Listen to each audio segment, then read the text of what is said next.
নমস্কার শ্রোতাবৃন্দ, miss mind অডিওর নতুন একটি পর্বে আপনাদের স্বাগত।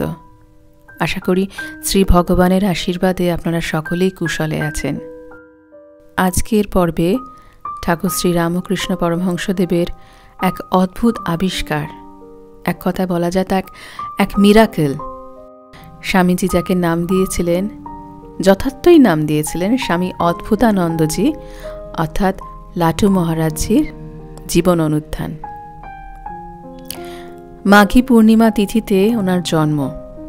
এই মাঘী পূর্ণিমাতে ওনার জন্মতিথি সমস্ত রামকৃষ্ণ মঠ ও মিশনে অত্যন্ত শ্রদ্ধার সাথে পালন করা হয়। এই মাঘী পূর্ণিমা তিথি শুধুমাত্র তার জন্মতিথির জন্য নয়, আরও একটি কারণে খুব উল্লেখযোগ্য। এই মাঘী পূর্ণিমা তিথিতেই স্বামীজি বিলেত থেকে ফিরে এসে তার নবগোপাল ঘোষের বাড়িতে ঠাকুরের যে প্রণাম মন্ত্র সেটি রচনা করেছিলেন, এবং এই মাঘী পূর্ণিমা তিথিতেই ভারত সেবাশ্রম সংঘের প্রতিষ্ঠাতা আচার্য প্রণবানন্দজি মহারাজের শুভ জন্মতিথি। এবং আমাদের ভারতের ইতিহাসের পাতা খুললে হয়তো অনেক সাধু সন্ত, সন্ন্যাসী এবং বহু বিধগ্ধ মানুষের, পণ্ডিত মানুষের শুভ জন্মতিথি পাব এই মাঘী পূর্ণিমাতে। কেন লাটু মহারাজের নাম হলো অদ্ভুতানন্দজি, তার ছোট ছোট ঘটনা উল্লেখ থাকবে আজকের এই অডিওটাতে। খুবই সংক্ষেপে তার জীবন অনুধ্যান তুলে ধরার চেষ্টা করব। আশা করি আপনারা পাশে থাকবেন। বিহারের ছাপড়া জেলায় লাটু মহারাজজির জন্ম। তার বাবা মা অত্যন্ত দরিদ্র ছিলেন। ছোটবেলায় একবার বসন্ত রোগে ওনার প্রাণ সংশয় হয়। তখন ওনার মা শ্রীরামচন্দ্রের ভক্ত ছিলেন, একনিষ্ঠ ভক্ত। অনেক অভাব, অনেক দারিদ্র্য, দুবেলা পেট পুড়ে খেতেও পারেন না। এই অবস্থায় তাদের এই সন্তানটি চিকিৎসা কী করে করাবেন, তাই শরণাপন্ন হলেন শ্রী ভগবানের। আর শ্রী রামচন্দ্রের আশীর্বাদে লাটু মহারাজ সুস্থও হয়ে উঠলেন। তখন সেই ভগবান শ্রী রামচন্দ্র তারই সন্তানটিকে রেখে দিলেন, সেই জন্য তারই আশীর্বাদ নিয়ে এই সন্তানের নাম রাখলেন রাক্তুরাম। অত্যন্ত অল্প বয়সে, মাত্র 5 বছর বয়সে তিনি তার বাবা মা দুজনকেই হারান। এক নিঃসন্তান কাকা ছিলেন, সেই কাকার কাছেই তিনি চলে গেলেন। কাকাদের অবস্থা একটু সঙ্গতিপন্ন ছিল। সেখানে তিনি মেষ পালন করতেন, অর্থাৎ গো চড়াতেন, মাঠে ঘাটে সারাদিন গো চড়াতেন, এবং যাই হোক পেট পুড়ে একটু খেতে পেতেন। কিন্তু ঠাকুরের ইচ্ছা তো অন্যরকম। ঠাকুর তো তাকে নিজের কাছে নিয়ে আসবেন তার লীলা বিস্তারের জন্য। সেই জন্য কাকার গৃহে সুখ বেশি দিন সহ্য হলো না। গ্রামের এক মহাজন তার কাকাকে ঠকিয়ে তাকে নিঃস্ব করে দিলেন। ভাগ্য অন্বেষণে এবার লাটু মহারাজকে বাড়ি ছাড়তে হলো। খুব কম বলতেন নিজের পূর্বাশ্রমের কথা। কেউ জিজ্ঞাসা করলে একটু রেগে যেতেন এবং বিরক্তির সাথেই বলতেন, আরে ঈশ্বর তত্ত্ব ছেড়ে দিয়ে তোরা কি আমার নিয়ে সময় কাটাবি? আমার কথা জানবার কি দরকার আছে? তোরা আমায় ঝুটমুট দিক করিসনি। পরবর্তীকালে অনেক পরে উনি বাংলা শিখেছিলেন, আর সুন্দর হিন্দি আর বাংলা মিশিয়ে একটা সুন্দর টানে একটা কথা বলতেন, ভাষা কথা বলতেন। তো অনেক পরে বাংলা শিখেছিলেন। তো সেই জন্য উনি নিজের সম্বন্ধে একদম কিছু বলতে চাইতেন না। এবার কাকার গৃহে আর থাকা হলো না লাটু মহারাজে। ভাগ্যে অন্বেষণে তিনি কলকাতায় এসে পড়লেন। আর তারই গ্রামের একজন নাম ফুলচাঁদ, তিনি রামচন্দ্র দত্তের বাড়ির আড়দালির কাজ করতেন। সেখানেই নিয়ে আসলেন এই রাক্তুরামকে। ঠাকুরের কি লীলা ভাবুন, ঠিক যোগাযোগ করে দিচ্ছে নিজের ভক্তের সাথে। এই রামচন্দ্র দত্ত ঠাকুরের প্রথম প্রচারক ছিলেন। কলকাতায় প্রথম প্রচারক ছিলেন তিনি ঠাকুরের, এবং ঠাকুরের বলতে পারেন সকল ভক্তদের সাথেই এই রামচন্দ্র দত্ত ঠাকুরের পরিচয় করিয়েছিলেন। এমনকি স্বামীজির সাথে ঠাকুরের পরিচয় এই রামচন্দ্র দত্তের মাধ্যমেই কিন্তু হয়েছিল। তো এই রাক্তুরাম চলে এলো রামচন্দ্র দত্তের বাড়িতে, গৃহভৃত্য হিসেবে কাজ করা শুরু করলেন। রামচন্দ্র দত্তের গৃহিণী রাক্তুরামকে ভীষণ ভালোবাসতেন। বাংলায় তার নামটা অপভ্রংশ হতে হতে এসে দাঁড়ালো লালটু, আর ঠাকুরের কাছে যখন গেলেন সেই নামটা হয়ে গেল লেটো। কখনো কখনো ঠাকুর নেটোও বলতেন, আর স্বামীজি প্লেটো বলতেন। সে কাহিনী পরে বলবো, কেন তিনি মাঝে মাঝে প্লেটো বলতেন। রামচন্দ্র দত্তের বাড়িতে লাটু মহারাজের কাজ ছিল ভাই পরমাস কাজ করা, বাজার করা, বাড়ির মেয়েদের বাইরে নিয়ে যাওয়া, এই সমস্ত কাজ সে করতেন। আর এই রামচন্দ্র দত্তই দক্ষিণেশ্বরে ঠাকুরের কাছ থেকে যখন বাড়িতে আসতেন তখন দক্ষিণেশ্বরের কথা এখানে বলতেন, বাড়িতে বলতেন। ঠাকুর যেরকম বলতেন জাবর কাটা, গরু প্রথমে যখন খায় একসাথে গলাধকরণ করে অনেকটা, তারপর নিভৃতে নিশ্চিন্তে বসে সেই খাবারটা মুখে নিয়ে এসে আস্তে আস্তে চিবোতে থাকে। সেই রকমই রামচন্দ্র দত্ত ঠাকুরের কাছে দক্ষিণেশ্বরে এসে যে সমস্ত কথাগুলি শুনতেন, বাড়িতে গিয়ে সেই সমস্ত কথাই বাড়ির লোকেদের বলতেন। একদিন এই ঠাকুরের কথাগুলি কানে এলো লাটু মহারাজের। সেদিন কি বলছিলেন রামচন্দ্র দত্ত? সেদিন বলছিলেন, ঠাকুর বলেছেন ভগবান মন দেখেন, কে কোথায় আছেন, কি করছে সেটা তিনি দেখেন না। যার মন ব্যাকুল হয়েছে, যে ঈশ্বর ছাড়া আর কিছুই চেনে না, তার কাছেই তিনি প্রকাশিত হন। নির্জনে তার জন্য প্রার্থনা করতে হয়, তার জন্য কাঁদতে হয়, তবে তিনি এসে দেখা দেন। এই সকল কথা শুনে লাটু মহারাজের মনে তখন প্রথম এক ভাবের উদয় হলো। তিনি ভাবলেন, এত মিষ্টি যার কথা, সেই মানুষটাই না কত মিষ্টি, কত সুন্দর। এই শুরু হলো তার সাধনা। তিনি রাত দিন ভাবতেন কবে এই মানুষটার সাথে দেখা করবেন। ওনার ছবিতে আপনারা তো দেখেছেন, উনি কম্বল মুড়ি দিয়ে রাখতেন নিজের গায়ে। এই কম্বল মুড়ি দিয়ে উনি শুয়ে থাকতেন এবং শুয়ে শুয়ে কাঁদতেন। সকলে ভাবত ছোট বাচ্চা, বাড়ির কথা, বাবা মায়ের কথা, কাকার কথা মনে পড়ছে, তাই কান্নাকাটি করছে। তা কিন্তু নয়। তার মনে হতো যে মানুষটার কথা শুনেছি, সেই মানুষটার সাথে কবে দেখা করব। কত আপন করে ইনি কথা বলেন, আর তার জন্যই তিনি কাঁদতেন। আজন্ম নিরক্ষর ছিলেন, কোনো রকম অক্ষর জ্ঞান ছিল না। ঠাকুরের সমস্ত সন্ন্যাসী ভক্তরা তারা মহান মহান পণ্ডিত ছিলেন, প্রত্যেকেরই শিক্ষিত, বেশ উচ্চদরের শিক্ষিত। কিন্তু তার মধ্যে একজন ছিলেন লাটু মহারাজ। ঠাকুর পর্যন্ত লেগে পড়েছিলেন লাটু মহারাজকে অক্ষর জ্ঞান করানোর জন্য। সেই দৃশ্য দেখলে যেন দেবতারাও হেসে কুটি কুটি খান। ঠাকুর বলছেন ক, আর লাটু মহারাজ বলছেন কা। অর্থাৎ হিন্দিতে তো ক উচ্চারণ করে না, কা এরকমভাবে উচ্চারণ করে। ঠাকুর যতই বলছেন ক, লাটু মহারাজ ততই বলছেন ক। শেষে ঠাকুর বলছেন, হ্যাঁ রে লাটু, যদি তোকে কা শেখাতে যায় তখন তুই কি উচ্চারণ করবি? ঠাকুর শেষে বললেন, থাক, তোর আর লেখাপড়া শিখে কাজ নেই। ঈশ্বর জ্ঞান হয়ে গেছে, যিনি ঈশ্বরকে প্রাপ্তি ঘটে গেছে যার, তার আর লেখাপড়ার কি দরকার? এহেন লাটু মহারাজের সম্পর্কে স্বামীজি একবার একটি কথা বলেছিলেন। স্বামীজি বলেছিলেন, লাটু যেরূপ পারিপার্শ্বিক অবস্থার মধ্যে হইতে আসিয়া অল্প দিনের মধ্যে আধ্যাত্মিক জগতে যতটা উন্নতি লাভ করিয়াছে, আর আমরা যে অবস্থা হইতে যতটা উন্নতি লাভ করিয়াছি, এত দুভয়ে তুলনা করিয়া দেখিলে সে আমাদের অপেক্ষা অনেক বড়। আমরা সকলেই উচ্চ বংশজাত এবং লেখাপড়া শিখিয়া মার্জিত বুদ্ধি লইয়া ঠাকুরের নিকট আসিয়াছিলাম। লাটু কিন্তু সম্পূর্ণ নিরক্ষর। আমরা ধ্যান ধারণা ভালো না লাগিলে পড়াশোনা করিয়া মনের সে ভাব দূর করিতে পারিতাম। লাটুর কিন্তু অন্য কোনো অবলম্বন ছিল না, তাহাকে একটিমাত্র ভাব অবলম্বনেই চলিতে হইয়াছে।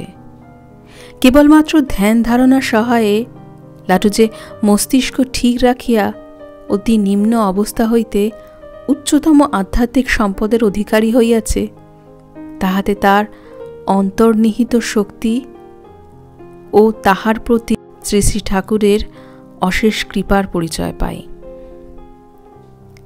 বুঝতে পারছেন স্বামীজি তাহলে কোন সম্মানের জায়গা দিত লাটু মহারাজকে। স্বামী শারদানন্দজি অর্থাৎ শরৎ মহারাজ যখন লাটু মহারাজকে দেখতেন, হাত জোর করে প্রণাম করতেন আর সাধু সাধু বলতেন। অনেকে জিজ্ঞাসা করত যে আপনি, লাটু মহারাজ তো আপনার গুরু ভাই, তাছাড়া শিক্ষায় পাণ্ডিত্যে সে আপনার থেকে অনেকটাই নিচে, যেহেতু এটা শুনতে খারাপ লাগে, নিচে বলতে যে লাটু মহারাজ তো কোনো অক্ষর জ্ঞান ছিল না, তাহলে আপনি কেন হাত জোর করে প্রণাম করেন? তখন স্বামী শারদানন্দজি বলতেন, বলিস কি রে, আমাদের মধ্যে লাটু সবার আগে ঠাকুরের কাছে গিয়েছিল, ঠাকুরকে লাটু মহারাজ সব থেকে বেশি সেবা করেছিল, তাহলে সে আমাদের সকল গুরু ভাইয়ের মধ্যে জ্যৈষ্ঠ কিনা, তাই তাকে হাত জোর করে প্রণাম করি, তাই তাকে এত সম্মান। রামচন্দ্র দত্তের মুখে ঠাকুরের কথা শুনে লাটু মহারাজের ঠাকুরকে দেখার তো খুব ইচ্ছা। একদিন সেই সুযোগও এসে গেল।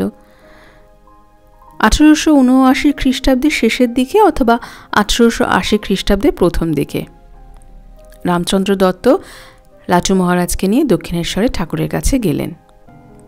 দক্ষিণেশ্বরে গিয়ে রামচন্দ্র দত্ত ঠাকুরকে ঘরের মধ্যে দেখতে পেলেন না, একটু বাইরে খুঁজতে বেরোলেন।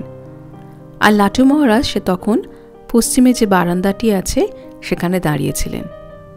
এই সময় ঠাকুর শ্রী রাধিকার গান গাইতে গাইতে ফিরলেন এবং লাটুকে দেখতে পেয়েই রামচন্দ্র দত্ত তখন সেখানে আবার ঠাকুরকে খুঁজতে খুঁজতে ফিরে এসেছিলেন। তাকে জিজ্ঞাসা করলেন, এই ছেলেটাকে তুমি বুঝি সঙ্গে করে এনেছো রাম? একে কোথায় পেলে? এ যে সাধুর লক্ষণ দেখছি। লাটু মহারাজ ঘরে ঢুকে ঠাকুরকে পায়ে ধরে প্রণাম করলেন এবং করজোড়ে দাঁড়িয়ে শুনতে লাগলেন ঠাকুর কি বলেন। ঠাকুর বলছেন, যারা নিত্য সিদ্ধ তাদের জন্মে জন্মেই জ্ঞান হয়ে রয়েছে, তারা যেন পাথর চাপা ফোয়ারা, মিস্ত্রি এখানে ওখানে ওস্কাতে ওস্কাতে যেই এক জায়গায় চাপটা সরিয়ে দেয় অমনি ফোয়ারার মুখ থেকে ফরফর করে জল বেরোতে থাকে। এই কথা বলতে বলতে ঠাকুর হঠাৎ লাটুকে ছুঁয়ে দিলেন।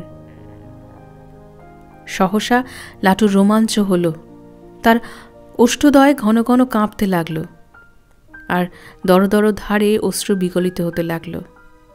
লাটু তখন আর এই জগতেই নেই।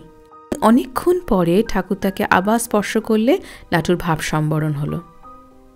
যাওয়ার সময় রামচন্দ্র দত্তকে বললেন, ওকে মাঝে মাঝে এখানে পাঠিও। লাটু মহারাজ ফিরে তো এলেন বাড়িতে, কিন্তু তার মন পুরোপুরি পড়ে রইল ঠাকুরের শ্রীচরণে। এরপর লাটু মহারাজ কিছু সুযোগ খুঁজতে লাগলেন, কবে আবার দক্ষিণেশ্বরে যাবেন, কবে ঠাকুরের সাথে দেখা করতে পারবেন। সুযোগও আবার পেলেন।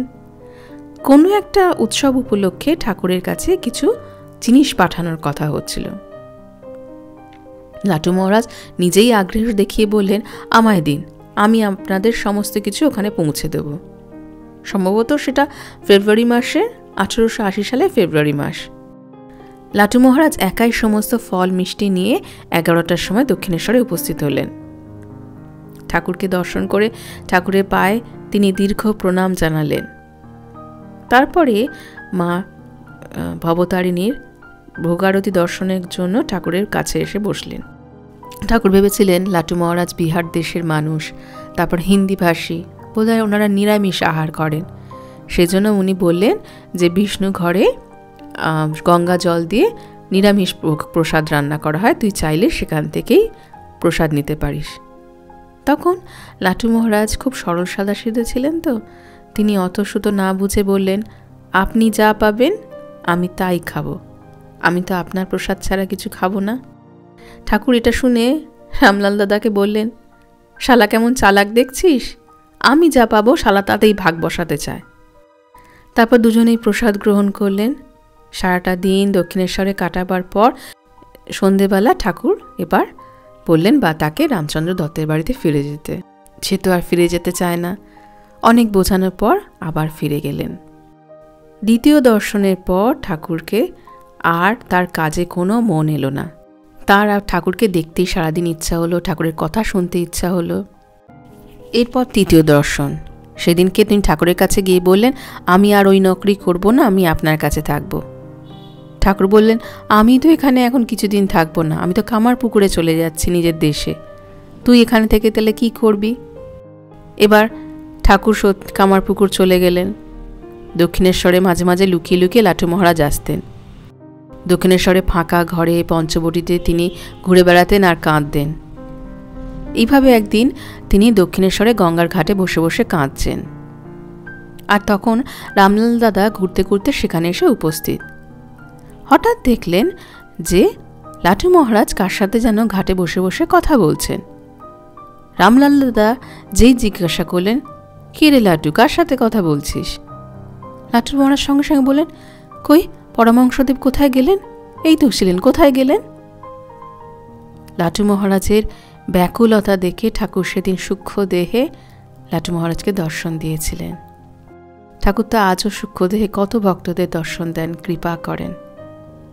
তারা অত্যন্ত ভাগ্যবান বা ভাগ্যবতী, তাদের সেই ব্যাকুলতাটি আছে। 8 মাস পর ঠাকুর কামারপুকুর থেকে ফিরে এলেন।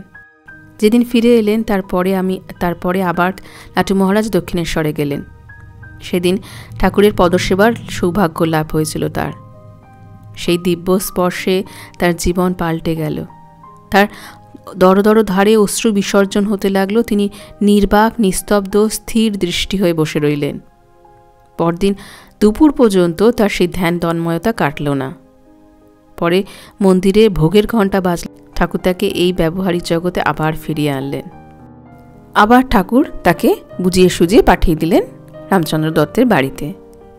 এর পরবর্তী দর্শন 1881 খ্রিস্টাব্দে জুন মাস। তখন দক্ষিণেশ্বর কর্তৃপক্ষ হৃদয়রাম মুখোপাধ্যায় অর্থাৎ ঠাকুরের ভাগ্নেকে দক্ষিণেশ্বর মন্দির থেকে তাড়িয়ে দিয়েছেন।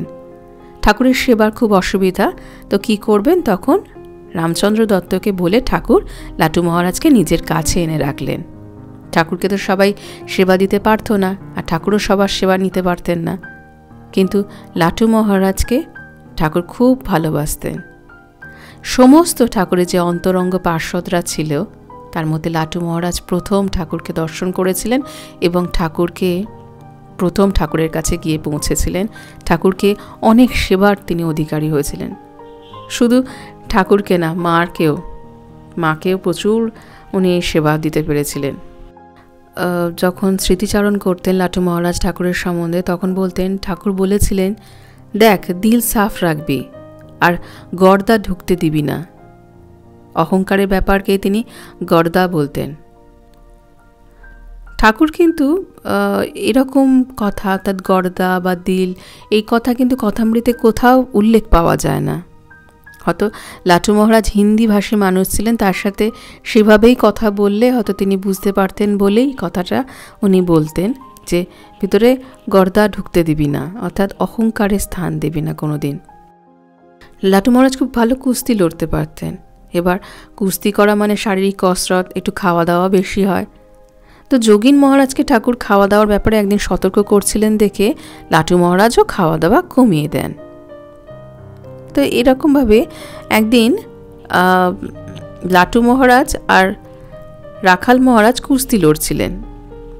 কেউ কাউকে হারাতে পারছে না দেখে ঠাকুর বললেন, ওগো তোমরা যে গজকচ্ছপের মতো লড়াই করছো, কেউ কাউকে হারাতে পারছো না। কিন্তু ঠাকুর লক্ষ্য করলেন যে অল্প আহার এবং সাধনের ফলে লাটু মহারাজের শরীর অনেকটাই ভেঙে গেছে। তিনি তখন লাটু মহারাজকে বললেন যে খাবার অল্প বাড়াতে আর কুস্তি করা অল্প কমাতে। এই বলে নিজের হাতে তার পাতে ঘি ঢেলে দিলেন এবং লাটু মহারাজকে খেতে বললেন। আরও অনেক ঘটনা আছে লাটু মহারাজের জীবনে। মা যখন নববধে ছিলেন তখন আস্তে আস্তে ঠাকুরের ভক্তের সংখ্যা বাড়তে লাগলো, বহু মানুষ আসতে শুরু করলো। নববধে মাকে একাই সমস্ত রান্না করতে হতো। তো লাটু মহারাজ একদিন গঙ্গার তীরে ওই ধ্যান জপে ডুবেছিলেন। ধ্যানে বসলে তিনি একেবারে দিন রাত্রি কোনো হুঁশ থাকতো না। তখন ঠাকুর ছুটে এসে বললেন, ওরে লেটো, তুই এখানে বসে আছিস আর উনি যে নববধে রুটির বেলা লোক পাচ্ছে না। ঠাকুর লাটু মহারাজকে সাথে করে নিয়ে মার কাছে গিয়ে বললেন, এই ছেলেটি বেশ শুদ্ধ সত্য, তোমার যখন যা প্রয়োজন হবে একে বলো, এ করে দেবে। সেই দিন থেকেই লাটু মহারাজ মায়ের সেবায় নিযুক্ত হলেন। আর লাটু মহারাজের সাথে মায়ের সম্পর্কটা অনেক বাবা মেয়ের সম্পর্কের মতো ছিল। কখনো কখনো মাকে একসময় কোনো কারণে ধমক দিয়েছিলেন, আবার খুব মনে কষ্টও পেয়েছিলেন মাকে এরকম বলেছিলেন বলে। মা যখন জয়রামবাটিতে যেতেন দক্ষিণেশ্বর থেকে, নিজের আঁচলের খুঁট দিয়ে মায়ের চোখের জল মুছিয়ে দিতেন, বলেছিলেন, বাপের ঘর যাচ্ছিস মা, চোখের জল ফেলতে নেই। লাটু মহারাজ সম্বন্ধে আরেকটি ঘটনা আছে 1882 খ্রিস্টাব্দে। সেই ঘটনাটি থেকে যে তিনি শিক্ষা পেয়েছিলেন সেটি সারা জীবন পালন করেছিলেন। ঘটনাটি হলো, সারাদিন খাটাখাটনির পর সন্ধেবেলা কীর্তন হয়েছে। কীর্তনের পর লাটু মহারাজের চোখটা একটু লেগে এসছে, অর্থাৎ উনি ঢুলছিলেন, ঘুম পেয়েছে, উনি ঘুমে ঢুলছিলেন। তখন ঠাকুর বললেন, ওরে বলতে পারিস ভগবান ঘুমান কি না? লাটু মহারাজ বললেন, সেটা জানা তার পক্ষে অসম্ভব। তখন ঠাকুর বললেন, ভগবানের ঘুমানোর জো নেই রে, তিনি সারা দিন সারা রাত জেগে জেগে জীবজন্তুর সেবা করছেন, তাই তো নির্ভয়ে জীবজন্তু ঘুমোতে পারছে। এরপর আরেক দিন ক্লান্ত এবং খুব স্বভাবতই ঘুম এসেছিল, ছোট তো, ঘুমিয়ে পড়েছিলেন লাটু মহারাজ সন্ধেবেলা। তাকে তুলে দিয়ে ঠাকুর বললেন, সাবধান করে দিয়ে বললেন, ও কিরে, এই ভর সন্ধেবেলা ঘুম কিরে? সন্ধ্যের সময় কোথায় ভগবানকে ডাকবি, তা না শুয়ে শুয়ে ঘুমাচ্ছিস? ঠাকুরের এই কথা শুনে সেদিন কঠিন প্রতিজ্ঞা করে বসলেন, আমি আর কোনো দিন এমন সময়, অর্থাৎ সন্ধ্যাকালে তিনি আর ঘুমাবেন না। এই কথা তিনি সারা জীবন পালন করেছিলেন। একবার কঠিন নিউমোনিয়া রোগে তিনি আক্রান্ত। সে সময় স্বামী শারদানন্দজি তার সেবা শুশ্রূষা করছেন, কিন্তু ডাক্তার লাটু মহারাজকে বিছনা ছেড়ে উঠতে বারণ করেছিলেন, একদম যাকে বলে বেড রেস্ট নিতে বলেছিলেন। কিন্তু সন্ধে হয়ে এসছে। স্বামী শারদানন্দজিকে লাটু মহারাজ বললেন, আমাকে তুলে বসিয়ে দাও। তখন শারদানন্দজি বললেন, তুমি তো শুনলে ডাক্তারবাবু কি বললেন, তোমাকে তো তুলে বসানো যাবে না। তখন লাটু মহারাজ বললেন, তোমরা যদি আমায় বসিয়ে না দাও, আমাকে মহাবীরের শরণ নিতে হবে। এইটা শারদানন্দজি তখন কথাটার গুরুত্ব ঠিক বুঝতে পারেনি। তিনি বাইর হওয়া মাত্রই, ঘর থেকে বাইর হওয়া মাত্রই লাটু মহারাজ মহাবীরকে স্মরণ করে নিজের চেষ্টায় উঠে বসলেন এবং ফিরে শারদানন্দজি মহারাজ যখন ফিরে এলেন তখন বলতে থাকলেন, আমি অত শত জানি না, এ তার হুকুম, আমাকে তার হুকুম মেনে চলতে হবে। একবার ঠাকুরের একটি কথা বলেছিলেন আর সেটি সারা জীবন তিনি মাথায় পেতে নিয়ে সেটি মেনে চললেন। পারবো আমরা এরকম করতে? একটা যে কোনো একটা ধারণা নিয়ে সারাটা জীবন কাটিয়ে দিতে পারবো? ঠাকুরের মুখে ভিক্ষার প্রশংসা শুনে লাটু মহারাজ ভিক্ষায় বাহার হতেন। লাটু মহারাজ কিন্তু আজীবন মাদুকড়ি করে খেতেন। মানে ওনার মাদুকড়ি উনি এত ভালোবাসতেন, ঠাকুর কাছে এই মাদুকড়ির কথা তিনি শুনেছিলেন, তার প্রশংসা শুনেছিলেন। ঠাকুর বলতেন, ভিক্ষান্ন বড় শুদ্ধ অন্ন। বড় সহজ সরল মানুষ ছিলেন তো, সেজন্য আজীবন তিনি এই ভিক্ষা করে খেতে খুব ভালোবাসতেন। পুরীতে একবার লাটু মহারাজ গিয়েছিলেন জগন্নাথ দেব দর্শনে। জগন্নাথ দেব দর্শন করতে গিয়ে লাটু মহারাজ দুটি বর প্রার্থনা করেছিলেন জগন্নাথ দেবের কাছে। একটি, আমি যেন যেখানেই বসি সেখানেই যেন আমার ধ্যান হয়ে যায়, আমি অত শত যেতে পারি না কোথাও, আমি যেখানেই বসবো সেখানেই যেন আমার ধ্যান হয়ে যায়, আর আমার যেন যা খাই তাই যেন হজম হয়ে যায়। তো দ্বিতীয় প্রার্থনাটি শুনে তো সবাই একটু হাসাহাসি করেছিল। তখন লাটু মহারাজ বলেছিলেন, আমি তো ভিক্ষান্ন গ্রহণ করি, সবাই তো সব দিন ভালো আহার পাই না, তাই যা পাই সেটাকেই তো মাথায় ঠেকিয়ে প্রসাদ হিসেবে গ্রহণ করতে হয়, সেটা যেন হজম হয়ে যায়। কারণ হজমের গুণবান হলে সাধনার পথে বাধা এসে দাঁড়ায়, শরীর খারাপ হলে সাধনা ঠিকমতো করা যায় না। তো এমনই ছিলেন উনি, ভিক্ষান্ন গ্রহণ করতে ভালোবাসতেন যে স্বামীজি বিলেত থেকে ফেরার পর যখন খেত্রীর মহারাজের কাছে নিয়ে গিয়েছিল, লাটু মহারাজকে কিন্তু তখন উনি খেত্রীর মহারাজের কাছে নিয়ে গিয়েছিল, কাশ্মীরে নিয়ে গিয়েছিল। তো খেত্রীর মহারাজের কাছে উনি থাকাকালীনই মাঝে মাঝে বেরিয়ে পড়তেন ভিক্ষা অন্ন গ্রহণ করতে। এমনকি দারোয়ানের কাছ থেকেও তিনি চেয়ে খাবার খেতেন। দারোয়ান তো ভয় থরহরিকম্প। এক তো রাজার অতিথি, তারপর আবার রাজার যিনি গুরুদেব তার গুরু ভাই, সে তো একবারে ভয়ে তার একবার অবস্থা খারাপ। কিন্তু লাটু মহারাজ নির্বিকার। লাটু মহারাজ সারা জীবন বড় ভিক্ষাবৃত্তিতে জোর দিতেন। তিনি বলতেন, সন্ন্যাসীর আর কী আছে, সন্ন্যাসী ভিক্ষান্ন গ্রহণ করবে না তো কি করবে। এর মধ্যেই ঠাকুর আস্তে আস্তে গলরোগে আক্রান্ত হলেন। চিকিৎসার জন্য তাকে শ্যামপুকুরে আনা হলো। সেবক লাটুও সঙ্গে সঙ্গে এলেন। লাটু মহারাজ বলেছিলেন, তার সেবাই তো আমাদের উপাসনা, আমাদের কি আর অন্য উপাসনা আছে? ঠাকুর তাদের শেখাতেন কিভাবে নিঃশ্বাস ফেলতে হয়, কোন দিকে মুখ রাখতে হয়, কত মন্ত্র জপ করতে হয়। কিন্তু লাটু মহারাজ জানতেন আসল উপাসনা হচ্ছে তার সেবা। ঠাকুরের শরীর চলে যাওয়ার পর মা যখন বৃন্দাবন যাত্রা করেছিলেন, তখন লাটু মহারাজও মায়ের সাথে সাথে বৃন্দাবনে গিয়েছিলেন। কিন্তু সেখানে গিয়ে তিনি মাঝে মাঝে এদিক ওদিক হারিয়ে যেতেন। কোথায় গিয়ে সাধনা করতেন, আবার 3-4 দিন বাদে এসে উদয় হতেন। মার কাছে খেতে চাইতেন, একদম বাচ্চাদের মতো করে আবদার করতেন মায়ের কাছে। রুটি খেতে চাইতেন, মা আবার গরম গরম রুটি বানিয়ে দিলে সেটি খেয়ে আবার কোথায় উধাও হয়ে যেতেন। মা বলতেন, লাটুর সব কিছুই অদ্ভুত। লাটু মহারাজের ধ্যান করার পদ্ধতি বড় অদ্ভুত ছিল। বেশিরভাগ সময় উনি শুয়ে শুয়ে ধ্যান করতেন। একবারে কম্বল মুড়ি দিয়ে আপাতমস্তক শুয়ে থাকতেন, মরা কাঠের মতো। সবাই ভাবতেন ঘুমাচ্ছে, কিন্তু উনি শুয়ে শুয়ে ধ্যান করতেন, খুব কম ঘুমাতেন। ঠাকুরের সমস্ত অন্তরঙ্গ পার্শ্বদরা কিছু না কিছু সিদ্ধাও ছিলেন। যেমন স্বামী অভেদানন্দ ছিলেন বাক সিদ্ধ, তারপরে তুরিয়ানন্দ মহারাজ ছিলেন জপ সিদ্ধ। সেরকমই আমাদের এই লাটু মহারাজ ছিলেন ঘুমের ওপর ওনার সিদ্ধ ছিলেন। কীরকম, উনি এমনও দিন গেছেন 2-3 দিন ঘুমাননি। যখন প্রয়োজন মনে পড়েছেন তখন একটুখানি ঘুমিয়ে নিয়েছেন, আবার জপ ধ্যান সাধনা এই সমস্ত। বহরনগর মঠে একটা ঘটনার উল্লেখ আছে এই প্রসঙ্গে, যে শারদানন্দজি মহারাজ বলেছিলেন, রাত্রে লেটো ঘুমায় না, সে প্রথম রাত্রে ঘুমানোর ভান করে নাক ডাকে, সকলে ঘুমিয়ে পড়লে উঠে মালা জপ করতে বসে।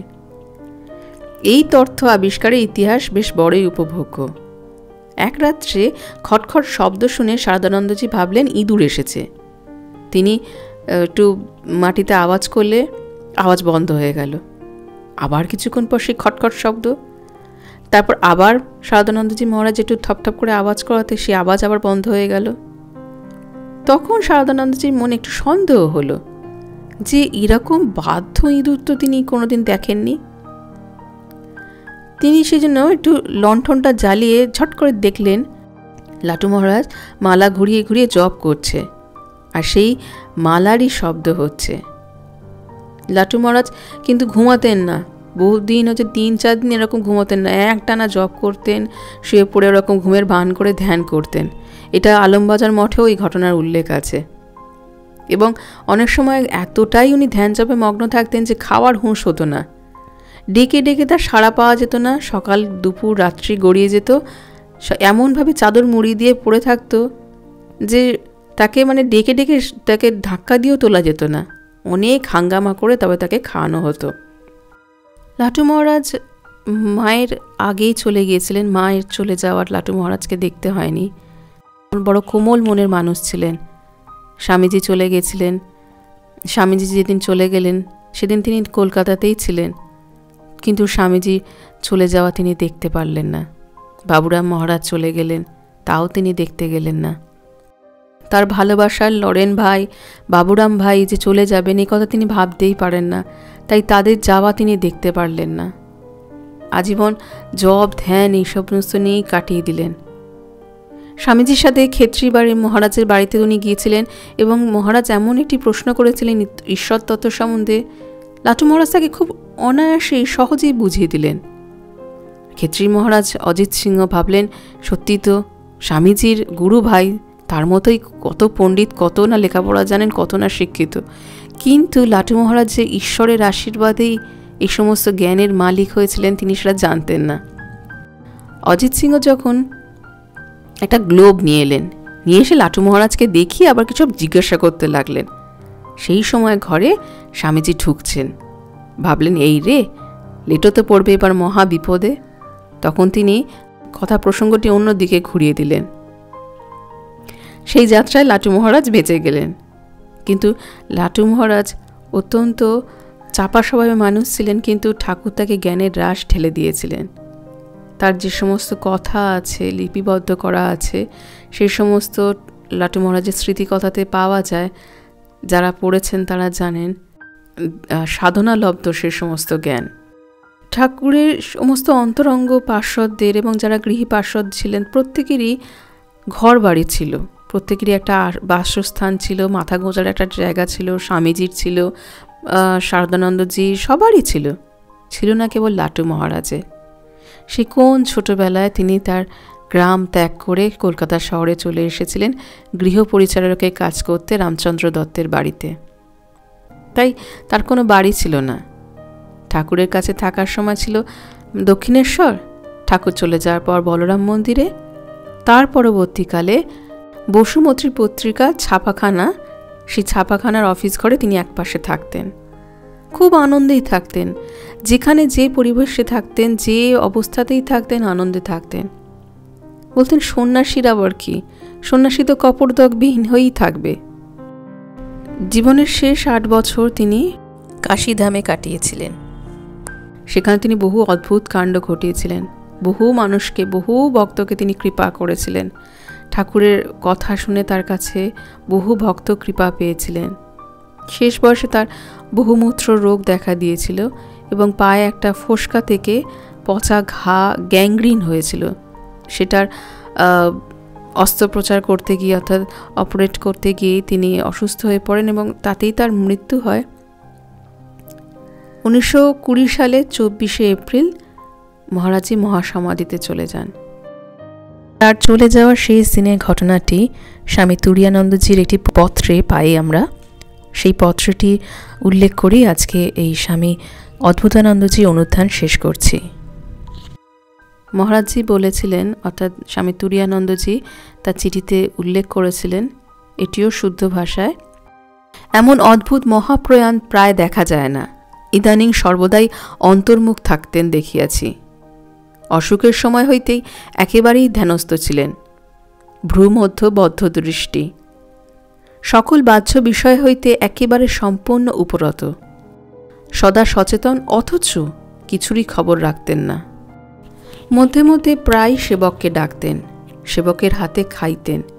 কিছু না খাইলে সেবক বলিত, তবে আমিও কিছু খাব না। অমনি লাটু মহারাজ খাইয়া লইতেন, কিন্তু দেহত্যাগের পূর্ব রাত্রে কিছুই খাইলেন না। সেবক বলিল, খাইলেন না, তবে আমিও আর খাইব না। লাটু মহারাজ এবার বলিলেন, মত খা। একেবারে মায়া নির্মুক্ত উক্তি।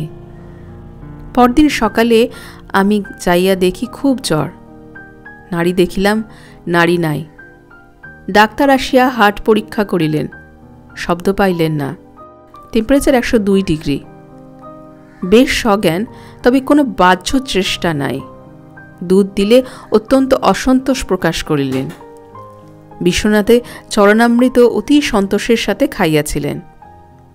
বেলা 10টার পর আমি বিদায় লইয়া পুনরায় 4টার সময় উপস্থিত হইব বলিয়া আসিলাম।